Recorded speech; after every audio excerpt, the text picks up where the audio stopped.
আমরা জানবো পানাম সিটির ইতিহাস সম্পর্কে এবং পানাম সিটি ঘিরে হাজারো ঐতিহাসিক গল্প।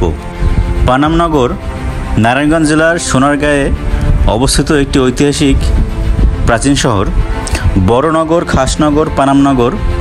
প্রাচীন সোনারগাঁয়ের এই তিন নগরের মধ্যে পানাম ছিল সবচেয়ে আকর্ষণীয়। এখানে কয়েক শতাব্দী পুরনো অনেক ভবন রয়েছে যা বাংলার বারোভূয়াদের ইতিহাসের সাথে সম্পর্কিত। এখন এই বারোভূয়ারা হলেন মধ্যযুগের শেষের দিকে এবং আধুনিক যুগের গোড়ার দিকে আসাম ও বাংলার সৈনিক ভূস্বামীদের জোটকে বলা হয় বারোভূয়া। প্রতিটি জোট আলাদাভাবে স্বাধীন সত্তা নিয়ে গঠিত ছিল। প্রতিটি জোট যোদ্ধা প্রধান বা ভূস্বামীদের দ্বারা পরিচালিত হতো। বারোভূয়ার ঐতিহ্য আসাম ও বাংলা উভয়ের জন্য অদ্ভুত। এই বাংলার বারোভূয়াদের মধ্যে ভূয়াদের সংখ্যা ছিল 13 জন, যারা বাংলার বিভিন্ন অঞ্চল স্বাধীনভাবে পরিচালিত করতেন, শাসন করতেন। উল্লেখযোগ্য ভূয়া এবং ওনাদের শাসন অঞ্চল ছিল যেমন রাজা প্রতাপাদিত্য, উনি যশোর অঞ্চল শাসন করতেন। চাঁদ রায় ও কেদার রায় শ্রীপুর বা বিক্রমপুর অঞ্চলের রাজা ছিলেন উনি। রাজা রাজবল্লভ সেন কন্দর্প রায় ও রামচন্দ্র রায়, ওনারা চন্দ্রদ্বীপ বা বর্তমান বরিশাল অঞ্চল শাসন করতেন।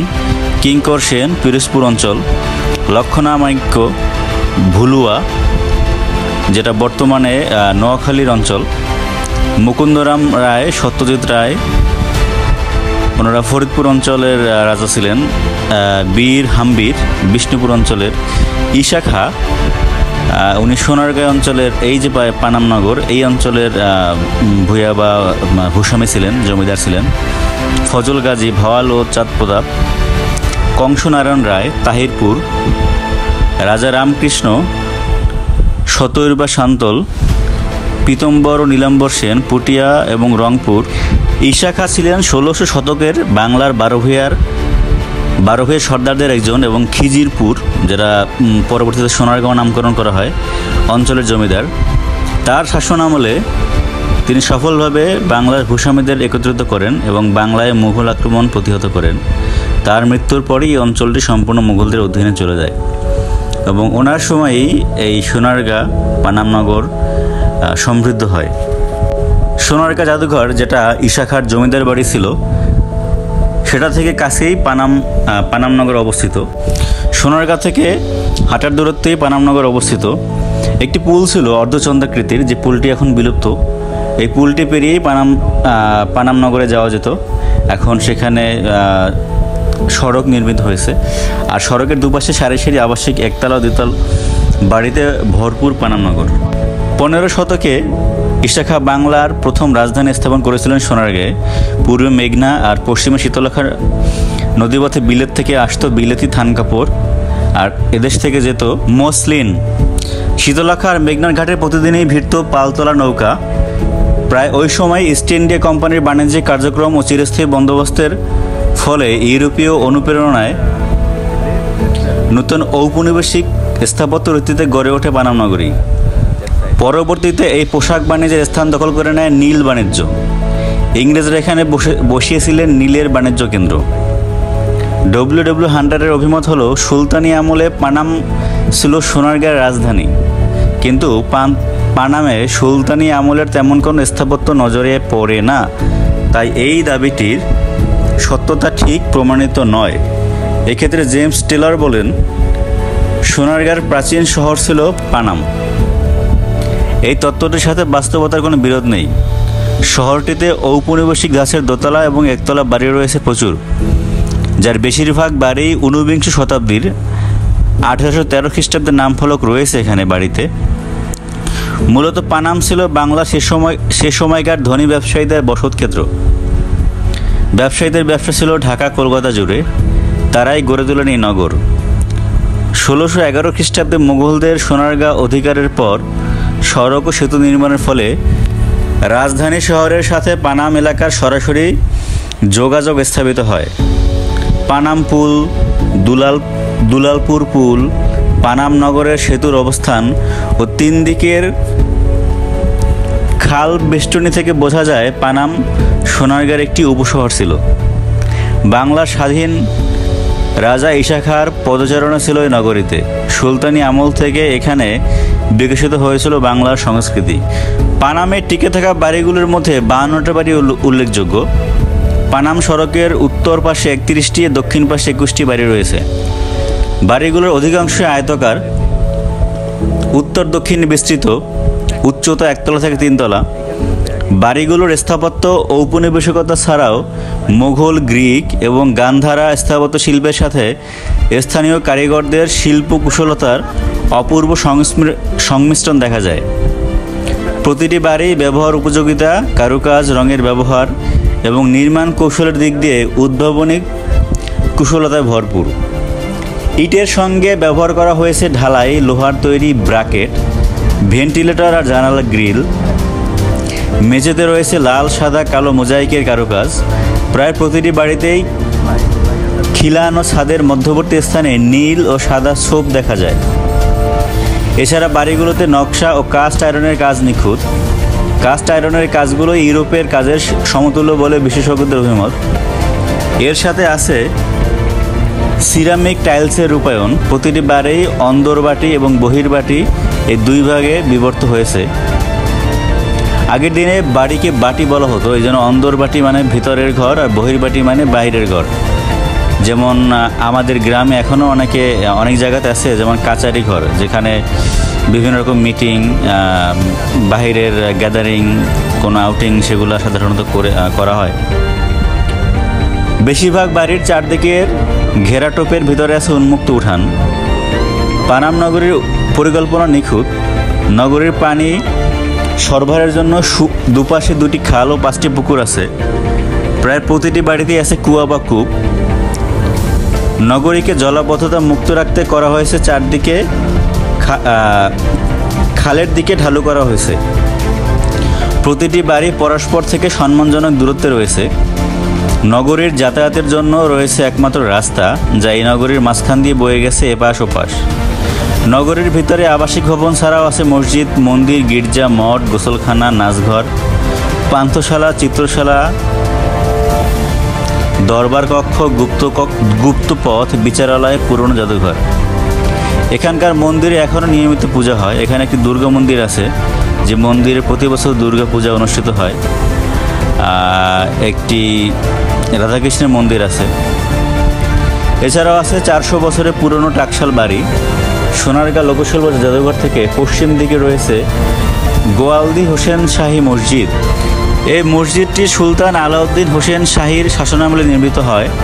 মোগরাপাড়া চৌরাস্তা দিয়ে একটু দক্ষিণ দিকে গেলে রয়েছে আরও কিছু ইমারত: 12 আউলিয়ার মাজার, হজরত শাহ ইব্রাহিম দানিশ মন্দা ও তার বংশধরদের মাজার, দমদম গ্রামে অবস্থিত দমদম দুর্গ। এছাড়াও নগরীর আশেপাশে ছড়িয়ে আছে ঈশা খাঁ ও তার ছেলে মুসা খাঁর প্রমোদ ভবন, ফতেহ শাহের মসজিদ, সোনাকান্দা দুর্গ, পঞ্চপীরের মাজার, কদম রসুল, চিলেকোঠা সহ বহু পুরাতাত্ত্বিক ও গুরুত্বপূর্ণ স্থাপনা। ইস্ট ইন্ডিয়া কোম্পানির নীল চাষের নির্মম ইতিহাসের নীরব সাক্ষী হয়ে রয়েছে পানামের নীলকুঠি। পানাম পুলের কাছে দুলালপুর সড়কের পাশেই এর অবস্থান। জানা যায় শুরুতে এটি কোম্পানির মসলিন বস্ত্র ক্রয় কেন্দ্রের দপ্তর হলেও পরে কুঠিটি নীল ব্যবসা কেন্দ্র হয়ে ওঠে। যদিও বর্তমানে নীলকুঠির মূল রূপ ঢাকা পড়ে গেছে নতুন করে করা পলেস্তারের নিচে। পঙ্কিরাজ খালের উপর 17 শতকে এই পুলটি নির্মাণ করা হয়েছিল, যার নাম পানাম দুলালপুর পুল। পুলটি দেখতে অর্ধচন্দ্রাকৃতির, মানে মাঝের অংশ উঁচু, দুপাশ খুব নিচু। এই পুলটি এখন আর নেই, এটি এখন মিলিয়ে গেছে। একবার পারস্য খ্যাতিমান কবি হাফিজকে আমন্ত্রণ জানিয়েছিলেন তৎকালীন বাংলার সুলতান গিয়াসউদ্দিন আজম শাহ। বৃদ্ধ কবি হাফিজ সে আমন্ত্রণে সাড়া দিয়ে আসতে না পেরে একটি গজল রচনা করে উপহার পাঠান সুলতানকে। এই গজলের সূত্র ধরে ফার্সি এক পর্যটক এসেছিলেন সোনারগাঁয়ে, আর মুগ্ধ হয়েছিলেন পানাম নগরীর সৌন্দর্য দেখে। মধ্যযুগে সোনারগাঁ বাংলার রাজধানী হওয়ার পর থেকে পানাম নগর ব্যাপক উৎকর্ষ লাভ করে, কিন্তু ব্রিটিশরা বাংলার নিয়ন্ত্রণ নেবার পরে এখানকার সম্ভ্রান্ত মুসলিম মুসলিমরা ব্রিটিশদের সাথে অসহযোগিতা করায় ব্রিটিশরা এখানকার বাসিন্দাদের প্রভাব প্রতিপত্তি কমানোর উদ্যোগ নেয়। একই সাথে তারা এখানে উচ্চ বর্ণের হিন্দুদের, শুধুমাত্র যারা ব্রিটিশদের সাথে সহায়তা করে, তাদেরকে পুনর্বাসন করে। ফলে এখানে ক্রমে হিন্দু ব্যবসায়ীদের অবস্থান তৈরি হয়। একই সঙ্গে অতীতে বসবাসকারী অনেক ব্যবসায়ী যারা ব্রিটিশদের সঙ্গে সহায়তা করেনি, তারা ক্রমে এলাকা ছেড়ে চলে যেতে বাধ্য হয়। ফলে পানাম নগরের বিস্তীর্ণ এলাকা ক্ষতিগ্রস্ত হয়, ভেঙে ফেলা হয় অনেক বাড়িঘর। এভাবে পানাম নগরের বিস্তীর্ণ এলাকা ধ্বংস হয়। বর্তমানে পানাম নগরে রাস্তার দুই ধারে পুরনো যেসব ভবন দেখা যায়, তা মূলত ব্রিটিশদের সহায়তায় গড়ে ওঠা ঊনবিংশ বিংশ শতাব্দীর হিন্দু উচ্চ বর্ণের ব্যবসায়ীদের তৈরি। এর মানে হচ্ছে এই পানাম নগরী এখন যতটুকু আমরা দেখি তার থেকে অনেক বৃহৎ ছিল। ধারণা করা হয় 10 বর্গ কিলোমিটার, কিন্তু এখন মাত্র 52টি বাড়ি টিকে আছে। আমি নিজে রিসেন্টলি দেখে আসছি যে পানাম নগরী যেটা ধরা হয় 52টি বাড়ির সম্মিলন, তার নদীর ওপারে আরও কিছু ভবন আছে সেম পানাম নগরীর ডিজাইন এবং সেম পানাম নগরীর ভবনের সমসাময়িক, যে ভবনগুলিও এখন দখল হয়ে গেছে বিভিন্ন বাসিন্দাদের দ্বারা। তো এর মাঝে বোঝা যায় যে দুপাশে যে দুটি খাল আছে, খালের অপোজিট সাইডেও এই পানাম নগরীর বিস্তৃত ছিল এবং কালের বিবর্তনে বিভিন্ন ভবন ধ্বংসপ্রাপ্ত হয়েছে, বিভিন্ন বাসিন্দা এলাকা ছেড়ে চলে গেছে। মূলত মধ্যযুগে মুসলিমদের হাত ধরে এই পানাম নগরী শুরু হলেও ব্রিটিশদের আসার পর থেকে মূলত এখানে পানাম নগরী হিন্দু অধ্যুষিত অঞ্চল হিসেবে রূপ লাভ করে। যে 52টি ভবন আছে, 52টি ভবন টিকে আছে এখনও। এই প্রত্যেকটি ভবনেই আমি ঢুকে আসছি এবং গিয়ে মনে হয়েছে 52টি ভবনেই হিন্দুদের বসবাস ছিল, কারণ ওখানে শ্রীকৃষ্ণের গুণকীর্তন এখনও খোদাই করে লেখা আছে। হরে কৃষ্ণ হরে কৃষ্ণ কৃষ্ণ কৃষ্ণ হরে হরে, এরকম অনেক মন্ত্র এখনও লেখা আছে খোদাই করে। ব্রিটিশরা চলে যাবার পরে এসব ব্যবসায়ীদের প্রতিপত্তি হ্রাস পায়, ফলে ভবনগুলো ক্রমে পরিত্যক্ত হতে থাকে। ফলে আস্তে আস্তে তা আশেপাশের লোক দ্বারা দখল হতে থাকে। পানাম নগরী সর্বশেষ খালি হয় 1964 সালের ইস্ট পাকিস্তান রায়টে। যে রায়টের সময় বাংলাদেশ তখন পাকিস্তানের অংশ ছিল এবং সেটা ছিল ইস্ট পাকিস্তান। সেই ইস্ট পাকিস্তানে এক ধরনের এথনিক ক্লিনজিং হয়। সেখানে হাজার হাজার হিন্দুদের মেরে ফেলা হয় এবং 2 লক্ষ প্লাস হিন্দুরা দেশত্যাগ করে ভারতে আশ্রয় নেয়। এই 1964 রায়টের সময় পানাম নগরীতে যত হিন্দু ছিল প্রত্যেকে বাড়িঘর ছেড়ে চলে যায় এবং অসংখ্য হিন্দুদের মেরে ফেলা হয়, তাদের রেপ করা হয়, তাদের বাড়িঘর লুটপাট করা হয়। আসুন জেনে নেই কেন 1964 সালে রায়ট হয়েছিল এই অঞ্চলে, এই ইস্ট পাকিস্তানে।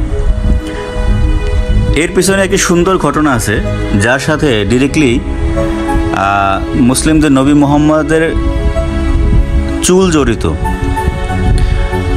হজরত বাল শাইন নামে একটি মসজিদ আছে, যে মসজিদটি কাশ্মীরে অবস্থিত। এই মসজিদে নবী মুহাম্মদের পবিত্র চুল রাখা আছে,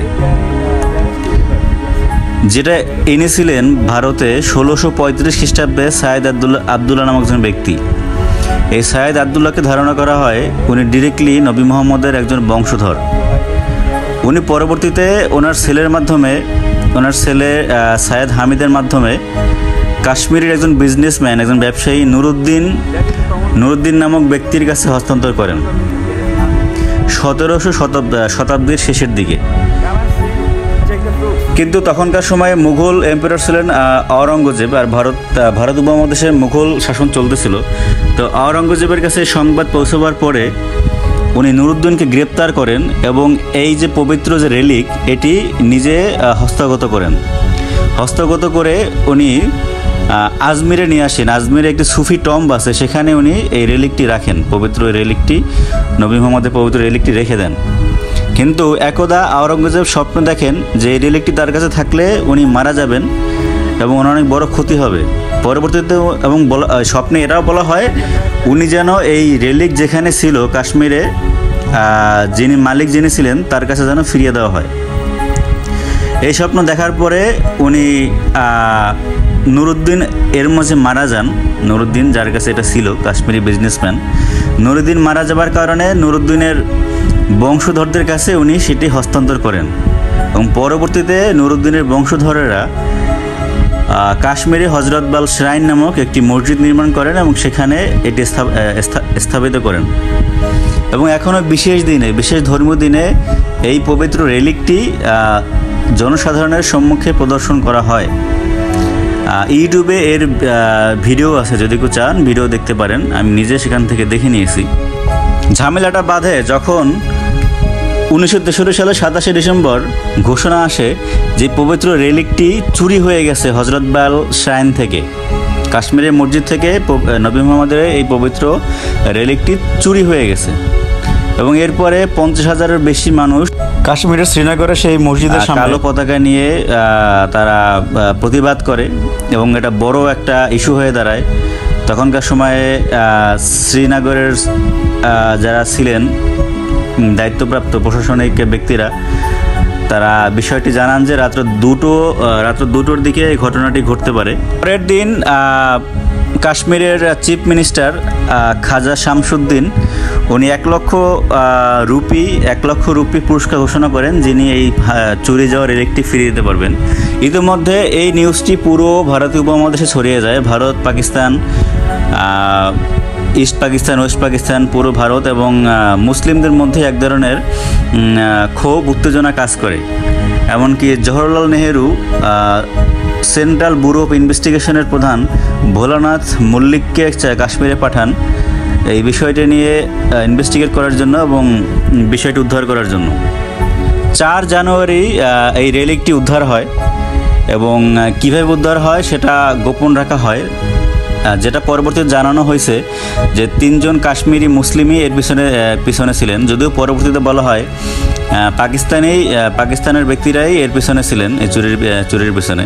এবং যে রেলিকটি পুনরুদ্ধার করা হয় সেটি যারা এই রেলিকটির আগে দেখেছেন তাদের দ্বারা শনাক্তকরণ করা হয় যেটি আসল রেলিক ছিল কিনা, এবং তারা শনাক্ত করেন যে হ্যাঁ এটি আসল রেলিক, যেটি চুরি হয়ে গেছিল। মূলত সমস্যাটা ক্রিয়েট করেন তখনকার ভারতের প্রধানমন্ত্রী জওহরলাল নেহেরু। উনি বিষয়টাকে পাবলিক করে দেন এবং বিষয়টাকে গোপন রাখতে দেননি। আর এই একটা সেন্সিটিভ একটা বিষয় ছড়িয়ে যাওয়ার পরে যেটি মানুষের ভিতরে ক্ষোভ, উন্মাদনা অনেক রকম বাড়িয়ে দেয়। যার সবথেকে বড় ইম্প্যাক্টটা পড়ে ইস্ট পাকিস্তান বর্তমান অংশের বাংলাদেশে।